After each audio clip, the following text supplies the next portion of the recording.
សួស្តីអ្នកទាំងអស់គ្នាសូមស្វាគមន៍មកកាន់ Channel ដាំផ្កាថ្ងៃនេះយើងនឹងនិយាយអំពីរបៀបថែទាំសុខភាពឲ្យបានល្អមិនងាយឈឺនិងរស់នៅបានយូរជាងមុនបាទអ្នកចង់មានសុខភាពល្អធ្លាប់គិតទេថាតើត្រូវចាប់ផ្ដើមពីណាយើងនឹងមើលជាដំណាក់កាល10ចំណុចសំខាន់ៗទៅតាមគ្នាចំណុចទី1ទទួលទានអាហារដែលមានតុល្យភាព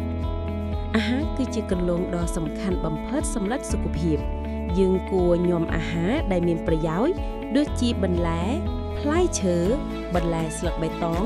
ប្រូតេអ៊ីនពីត្រីឬសាច់មាន់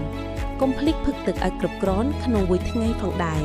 ការផឹកទឹកគ្រប់គ្រាន់ជួយឲ្យរាងកាយដំណើរការបានល្អនិងជួយបន្ថយភាពនឿយហត់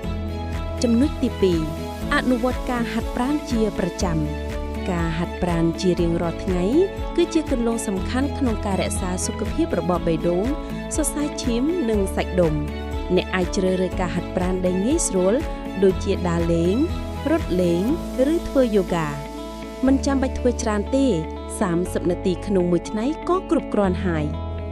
ចំណុចទី3គេងឲ្យគ្រប់គ្រាន់ការគេងគឺជាពេលដែលរាងកាយស្ដារកម្លាំងវិញបើអ្នកគេងតិចឬគេងមិនល្អនោះប្រព័ន្ធភាពស៊ាំនឹងសោយងាយឈឺងាយចាប់ផ្ដើមជំងឺ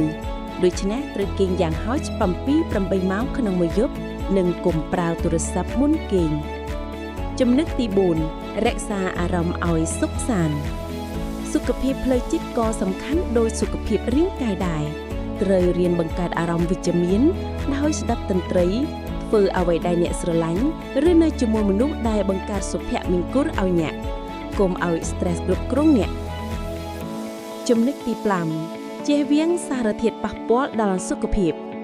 សារធាតុដូចជាសារធាតុញៀនស្រាឬបារីមានផលប៉ះពាល់ដល់សុខភាពយ៉ាងធ្ងន់វាអាចបណ្ដាលឲ្យមានជំងឺបេះដូងសួតឬមហារីកបើអ្នកកំពុងប្រើសូមព្យាយាមបញ្ឈប់តិចៗចាប់ពីថ្ងៃនេះទៅចំណុចទី6ធ្វើតេស្តសុខភាពជាប្រចាំ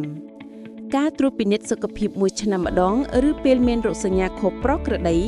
ជួយឲ្យយូរស្គាល់ជំងឺឆាប់និងព្យាបាលទាន់ពេលជំងឺជាច្រើនអាចព្យាបាលបានប្រសិនបើយួនរកឃើញវាឆាប់ហើយចំណុចទី7រក្សាអនាម័យផ្ទាល់ខ្លួនការលាងដៃមុនញ៉ាំអាហារក្រោយចេញពីបង្គន់ឬក្រោយប៉ះវត្ថុសាធារណៈគឺជារឿងតូចតែមានអត្ថប្រយោជន៍ធំ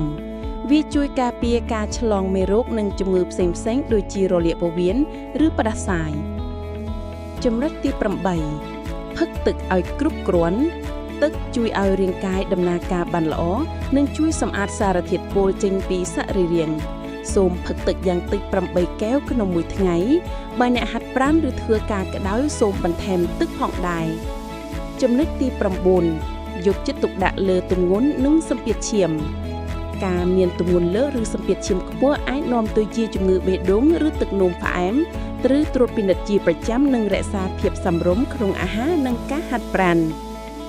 ចំណុចទី10ចូលរួមសង្គមនិងស្នាក់នៅជាមួយគ្រួសារសុខភាពល្អមិនមែនត្រឹមតែសាច់ដុំទេប៉ុន្តែរួមទាំងអារម្មណ៍សុខសាន្តផងដែរការចូលរួមសកម្មភាពសង្គម